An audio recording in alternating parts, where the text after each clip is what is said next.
Assalamualaikum warahmatullahi wabarakatuh.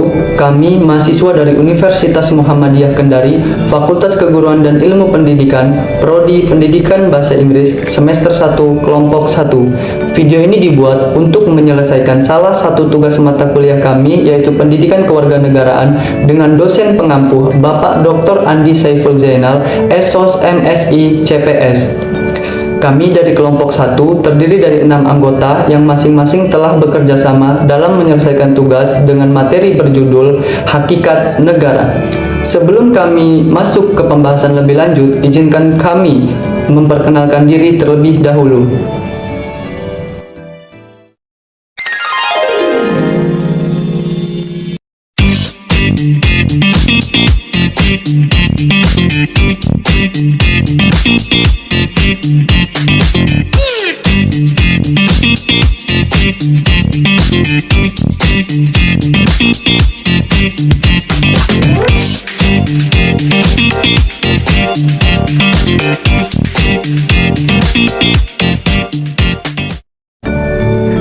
Berikut adalah poin-poin yang akan kami bahas mengenai hakikat negara.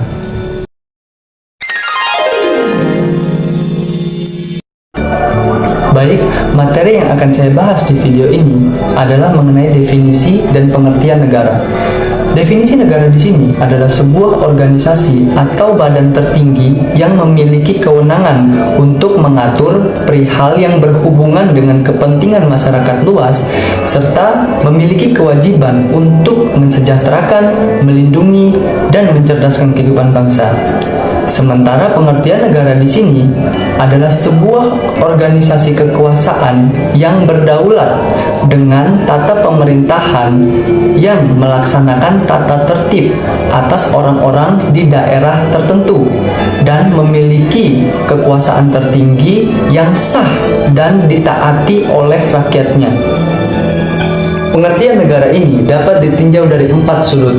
Yang pertama, negara sebagai organisasi kekuasaan adalah tata kerjasama untuk membuat suatu kelompok manusia berbuat atau bersikap sesuai dengan kehendak negara tersebut. Kedua, negara sebagai organisasi politik, yaitu suatu perkumpulan sosial yang memiliki fungsi memelihara ketertiban, menghormati kepribadian warga negara, melindungi rakyat, dan menciptakan kesejahteraan umum. Ketiga, negara sebagai organisasi kesusilaan, yaitu negara adalah organisme yang dimana setiap individu menjelmakan dirinya. Karena merupakan penjelmaan seluruh individu, maka negara memiliki kekuasaan tertinggi, sehingga tidak ada kekuasaan lain yang lebih tinggi dari negara. Dan yang keempat adalah negara sebagai integrasi antara pemerintah dan rakyat, yaitu negara dianggap sebuah kesatuan bangsa, sedangkan seorang individu yang berada di dalamnya dianggap sebagai bagian integral dari negara. Seorang individu tersebut memiliki kedudukan serta fungsi untuk menjalankan sebuah negara. Demikian penjelasan singkat yang bisa saya berikan tentang definisi dan pengertian negara. Dan materi yang selanjutnya akan dijelaskan oleh kelompok saya yang lain. Terima kasih.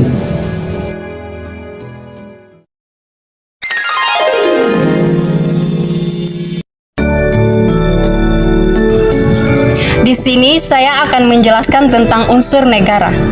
Unsur negara itu ada 4. Yang pertama, penduduk. Yang kedua, wilayah. Yang ketiga, pemerintahan. Dan yang keempat, kedaulatan.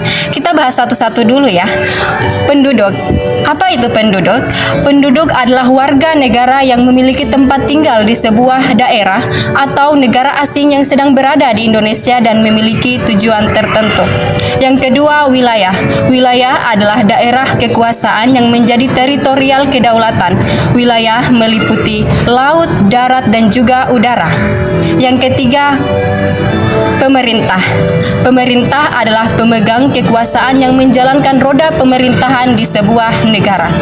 Yang keempat adalah kedaulatan. Kedaulatan adalah yang membuat atau membentuk undang-undang dan menjalankannya dengan semua cara.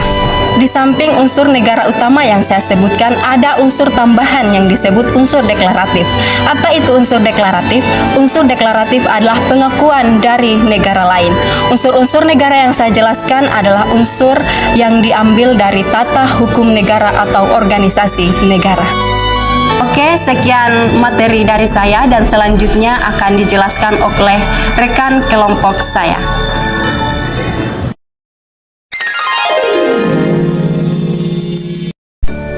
Jadi di sini saya akan menjelaskan tentang fungsi negara. Fungsi negara terbagi menjadi 4. Yang pertama, fungsi pertahanan dan keamanan negara. Yang kedua, fungsi keadilan. Yang ketiga, fungsi pengaturan dan keadilan negara. Yang keempat, fungsi kemakmuran dan kesejahteraan negara. Saya akan menjelaskan beberapa fungsi negara tersebut satu persatu. Yang pertama adalah fungsi keamanan dan pertahanan negara. Negara wajib melindungi unsur negara seperti rakyat, wilayah, dan pemerintahan dari berbagai gangguan, ancaman, dan hambatan atau tantangan lain yang berasal dari eksternal ataupun internal negara. Contohnya seperti TNI yang menjaga perbatasan negara. Kemudian yang kedua adalah fungsi keadilan. Negara wajib berlaku adil di muka hukum tanpa diskriminasi atau kepentingan tertentu. Contohnya, setiap yang melakukan tindakan kriminal wajib dihukum tanpa melihat kedudukan atau jabatan. Kemudian yang ketiga adalah fungsi pengaturan dan keadilan negara. Negara membuat peraturan perundang-undang untuk melaksanakan kebijakan dengan ada landasan yang kuat untuk membentuk suatu tatanan kehidupan bermasyarakat, berbangsa, dan bernegara. Kemudian yang terakhir adalah fungsi kemakmuran dan kesejahteraan negara. Negara bisa mengeksplorasi sumber daya alam yang dimiliki untuk meningkatkan kehidupan masyarakat agar lebih sejahtera dan makmur. Nah, itulah tadi beberapa ringkasan materi saya mengenai fungsi negara. Kemudian materi selanjutnya akan dijelaskan oleh rekan kelompok saya yang lain. Terima kasih.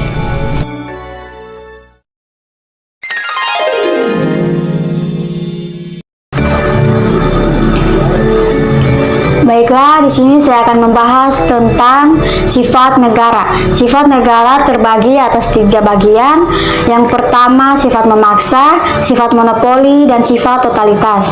Sifat memaksa yaitu negara dapat memaksakan kehendak melalui hukum atau kekuasaan negara, memiliki kekuasaan memaksa agar masyarakat tunduk dan patuh terhadap negara tanpa tidak ada pemaksaan fisik. Hak negara ini memiliki sifat legal agar tercipta tertib di masyarakat dan tidak ada tindakan anarki. Paksaan fisik dapat dilakukan terhadap hak milik. Kedua, sifat monopoli yaitu negara menetapkan tujuan bersama dalam masyarakat. Negara dapat menguasai hal-hal seperti sumber daya penting untuk kepentingan orang banyak. Negara mengatasi paham individu dan kelompok. Ketiga, sifat totalitas yaitu semua hal tanpa pengecualian menjadi wewenang negara. Terakhir, sifat mencakup semua peraturan perundang-undangan, misalnya keharusan membayar pajak berlaku untuk semua orang tanpa kecuali.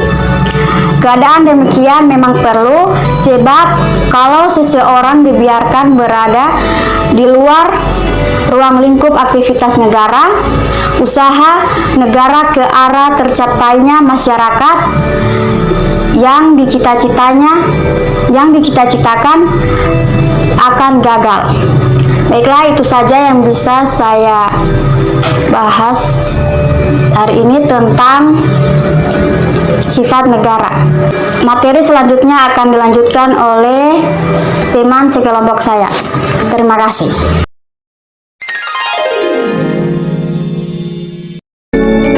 Baiklah, saya akan membahas tentang tujuan negara dan asal mula terjadinya negara. Tujuan negara. Miriam Budi Harjo menyatakan bahwa negara dapat dipandang sebagai asosiasi manusia yang hidup dan bekerja sama untuk mengejar beberapa tujuan bersama. Dapat dikatakan, tujuan akhir dari setiap negara adalah untuk menciptakan kebahagiaan rakyatnya. Sedangkan tujuan negara Indonesia sebagaimana tertulis dalam pembukaan Undang-Undang Dasar tahun 1945 1945 pada alinea keempat, yaitu melindungi segenap bangsa dan seluruh tumpah darah Indonesia, memajukan kesejahteraan umum, mencerdaskan kehidupan bangsa, serta ikut melaksanakan ketertiban dunia. 2. Asal mula terjadinya negara. Berdasarkan kenyataan, negara terjadi karena sebab-sebab antara lain: 1. Okupasi atau pendudukan, yaitu suatu wilayah yang diduduki oleh sekelompok manusia. 2. Separati atau pelepasan, yaitu suatu daerah yang semula menjadi wilayah daerah tertentu kemudian melepaskan diri. 3. Peleburan, yaitu beberapa negara yang meleburkan diri menjadi satu. 4. Pemecahan, yaitu lenyapnya suatu negara kemudian lahirnya negara baru. Berdasarkan teori, negara terjadi karena 1. Teori ketuhanan, yaitu negara ada karena adanya kehendak Tuhan. 2. Teori perjanjian masyarakat, yaitu negara ada karena adanya perjanjian individu-individu atau kontrak sosial. 3. Teori kekuasaan, yaitu negara ada karena adanya kekuasaan atau kekuatan. 4. Teori hukum alam, yaitu negara ada karena adanya kebutuhan manusia yang bermacam-macam. Sekian dari saya, selanjutnya akan dibahas oleh rekan kelompok saya.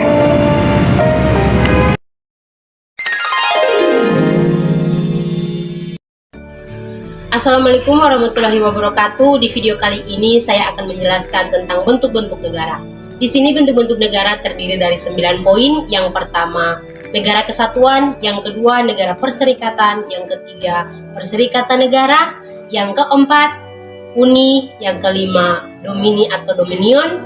Yang keenam, koloni. Yang ketujuh, protektorat. Yang kedelapan, mandat. Dan yang kesembilan atau yang terakhir adalah trust. Di kesempatan kali ini saya akan menjelaskan tentang poin yang pertama, yaitu negara kesatuan. Negara kesatuan adalah negara yang berdaulat, yang diselenggarakan sebagai suatu kesatuan tunggal di mana pemerintah pusat adalah yang tertinggi. Pada poin yang kedua adalah negara serikat.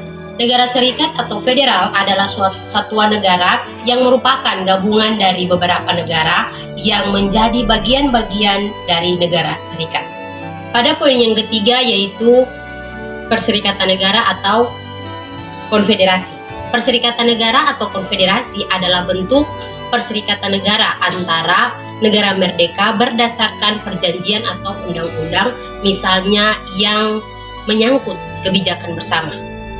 Pada poin yang keempat adalah uni. Uni dibagi menjadi dua, yaitu uni real dan uni personil. Di kali ini saya akan membahas tentang uni real. Uni real atau real union adalah gabungan antara dua negara atau lebih yang terjadi pembagian bersama terhadap beberapa lembaga negara. Namun negara-negara ini tergabung seperti halnya pada uni politik. Dan untuk uni personil atau personal union adalah gabungan antara dua negara yang kesatuannya mempunyai raja atau pemimpin yang sama sebagai kepala negara. Sedangkan pada segala urusan dalam rumah tangga atau dalam negaranya sendiri itu diurus pada masing-masing negara. Dan pada poin yang kelima itu domini atau dominion. Domini atau dominion adalah negara semi-independen yang di bawah mahkota Britania, yang diperintahkan oleh Kekaisaran Britania yang bermula dengan konfederasi pada tahun 1867. Pada poin yang keenam adalah koloni. Koloni adalah daerah atau suatu daerah yang dijajah oleh bangsa lain. Pada poin yang ketujuh adalah negara protektorat. Yang dimaksud dengan negara protektorat tidak lain adalah negara yang berada di bawah perlindungan negara yang jauh lebih kuat. Pada poin yang ke-8 adalah mandat. Berdasarkan Undang-Undang Administrasi Pemerintahan, mandat adalah pelimpahan kewenangan dari badan atau pejabat pemerintah yang tertinggi kepada badan atau pejabat pemerintah yang rendah. Dan pada poin yang ke-9 atau poin yang terakhir adalah trust. Trust adalah perilaku seseorang untuk bersandar atau rely on kepada reliabilitas atau integritas orang lain dalam memilih harapannya di masa yang akan datang. Sekian dari saya.